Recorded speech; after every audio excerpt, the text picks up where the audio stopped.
Nigerian equities markets extended losses last week, closing down by 0.2% week on week, and can the first quarter earnings spur a rebound? We'll be asking Tijani Oladipupo. He's the head of advisory partners at Norrenberger.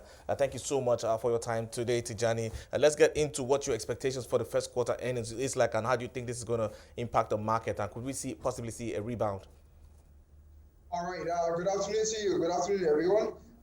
Yes, we're hopeful that as results are beginning to turn in, we expect that the market will react accordingly. However, we've seen a turnaround in the fixed income market, which has affected the equities market in the last during the first quarter. While we're expecting that results that are coming in positively. We do not, our hopes are not so high with regards to what is happening in the fixed income market, where funds are actually finding their way currently.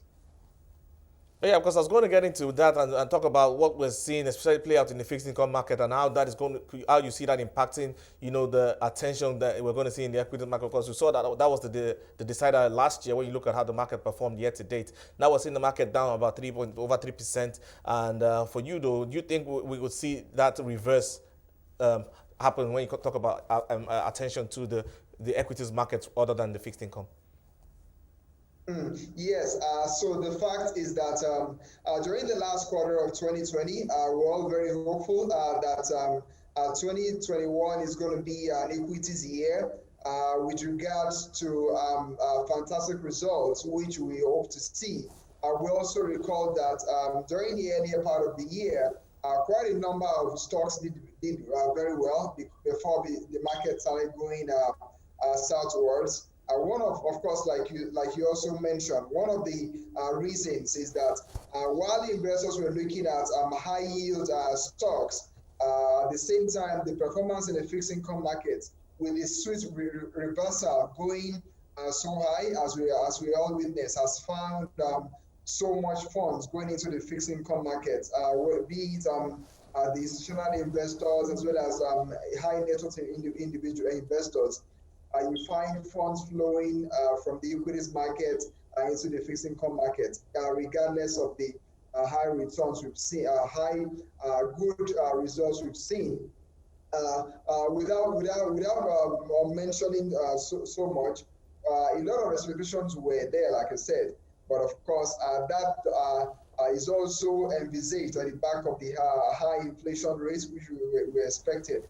And of course, investors along that line also expect so much returns compared to the kind of yield that this equities market is actually turning out. It's a Monday now. We're looking at this week. I'm trying to get from your point of view what kind of week you're expecting, though, when you look at the equity space. Yes, like I said earlier, we do not expect anything significantly different for what has happened last week. The results are coming in. Some of the yields have been fantastic. However, it looks like, especially for institutional investors, it does not look like something that will make them turn away significantly from the fixed income market. It's what is playing out currently. We saw quite some interest in the banks, like when you look at some of the top traded stocks last week, which were the banks. When you look at the banks, though, for you, what really stands out as an equity class? Oh well, on the back of that, one thing seems certain, and that is the fact that, of course, the FUGAs, for instance, you'd expect that the yield will be higher as the market expects. But of course, we do not expect significant deviation from what the forecasts were earlier on.